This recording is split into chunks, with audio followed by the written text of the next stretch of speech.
नमस्कार, जय माता दी। मन्नो ज़िंदगी यूट्यूब चैनल में आप सभी का स्वागत है। फ्रेंड्स, आज हम वैशाख माह की संकट चौथ की कथा सुनेंगे। वैशाख माह की ये चौथ कृष्ण पक्ष चतुर्थी को व्रत होता है इसका, और इसको गणेश चौथ भी कहते हैं।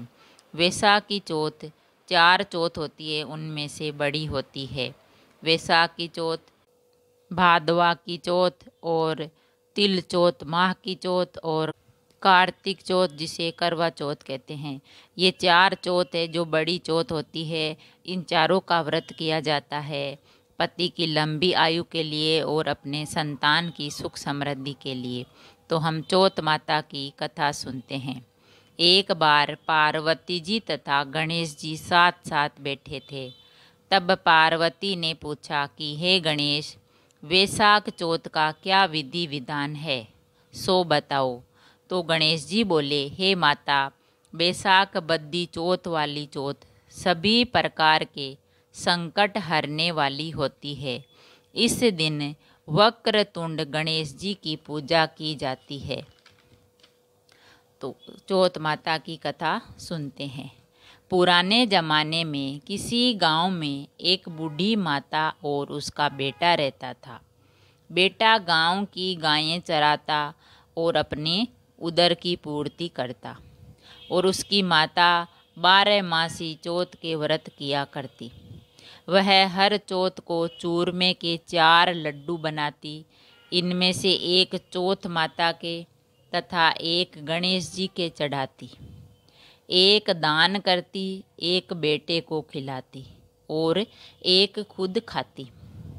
एक बार किसी ने बेटे को भड़का दिया कि तेरी माँ चूरमे के कई लड्डू बनाती है, पर तुझे केवल एक ही लड्डू देती है और सारे लड्डू वह खुद खा जाती है। बाकी तुझे ठंडी बासी रोटियां देती है। लड़का यह सुनकर भड़क गया, नाराज हो गया और बोला, माँ, तू तो चूरमा खाती है और मुझे हर चौथ को सिर्फ एक लड्डू और बाकी ठंडी रोटियां खिलाती है। ठंडी बासी रोटियां खाकर मुझसे गाय नहीं चराई जाती, इसीलिए तू तो ये व्रत करना ही छोड़ दे। माँ ने कहा, बेटा, मैं तो चौथ का व्रत तेरी सुख शांति के लिए करती हूँ।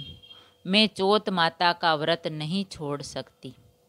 इस पर बेटा विदेश जाने लगा तो माता बोली, बेटा, यदि तू विदेश ही जा रहा है तो ये चौथ माता के आखे यानी गेहूँ तो अपने साथ लेता जा। तेरे पर कोई संकट आ जावे तो चौथ माता का नाम लेकर इन्हें पूर्ण देना, संकट टल जाएगा। लड़का उन आँखों को लेकर विदेश चला गया। रास्ते में एक बड़ी नदी आड़ी आई। उसे पार करने का कोई साधन नहीं देखकर वह घबराया, परंतु उसे माँ की बात याद आई।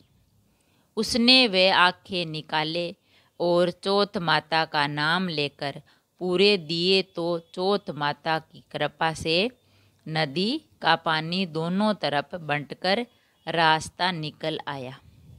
आगे चलकर उसे एक भयंकर जंगल में से गुजरना पड़ा, तो वहाँ पर वह रास्ता भटक गया। वहाँ भी उसने आँख बंद करके कहा, हे चौथ माता, यदि तू सच्ची है तो मुझे रास्ता दिखा। इतना कहना था कि उसे रास्ता मिल गया। आगे चलकर वह एक नगर में जा पहुंचा। उस राजा के यहाँ रोजाना बर्तनों का एक आवड़ा पकता था, और वह आवड़ा भी तब पकता था जबकि एक आदमी की बलि दी जाती थी, यानी एक आदमी को बर्तनों के साथ चुनकर आग लगा देते थे। उस लड़के ने वहाँ जाकर देखा कि एक घर में एक बुढ़िया चक्की चलाकर आटा पीस रही है और रोती जा रही है। लड़के ने उससे पूछा, माता, तुझे क्या दुख है जो रो रही है? बुढ़िया बोली, बेटा मेरे एक ही बेटा है और कल ही राजा उसे बर्तन पकाने के अहाव में चुनकर आग लगवा देगा। लड़का बोला, माँ घबरा मत, तेरे बेटे के बदले तू मुझे भेज देना। तू मुझे भर पेट खाना खिला दे। फिर सब खाना खाकर सो गए। दूसरे दिन राजा का बुलावा आया तो डोकरी ने उस लड़के को उनके साथ भेज दिया।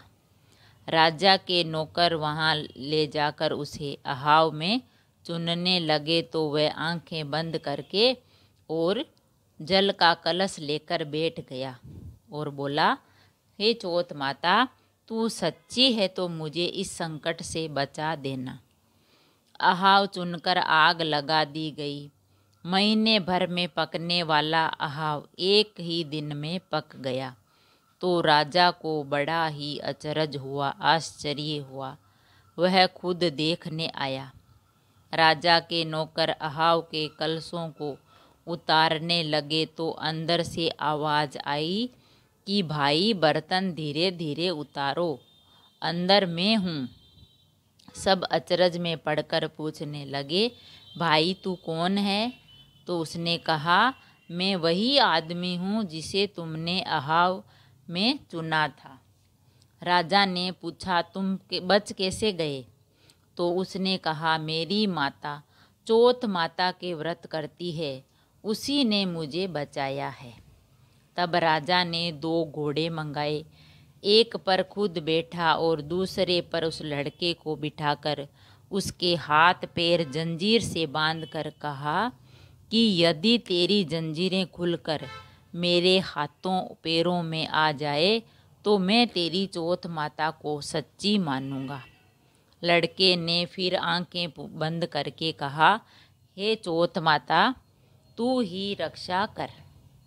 इतना कहना था कि उसकी वे जंजीरें खुलकर राजा के हाथों पैरों में जा गिरी। राजा बंध गया। राजा ने कहा, भाई तेरी चौथ माता बहुत ही सच्ची है। राजा ने अपनी कन्या का विवाह उससे कर दिया और बहुत धन माल देकर विदा किया। अब वे दोनों वर वधू अपने गांव के पास पहुँचे तो लोगों ने जाकर बुढ़िया को खुशखबरी दी कि तेरी बेटे बहू आ रहे हैं। तो वह बोली, भाई मेरे भाग्य में बेटे बहू कहाँ है? वह ऐसा कह ही रही थी कि दोनों बेटा बहू आकर उसके पैरों में पड़ गए। बेटे ने कहा, माता ये सब तेरी चौथ माता की ही कृपा है। इसके बाद उसने सारे नगर में डंडा पिटवा दिए कि सभी चौथ माता का व्रत किया करें, हो सके तो पूरी 12 महीने की चौथ करें और 12 ना कर सके तो 4 चौथ जरूर करें। बोलिए श्री चौथ माता की जय। अगर कहानी पसंद आई तो लाइक और शेयर ज़रूर करें।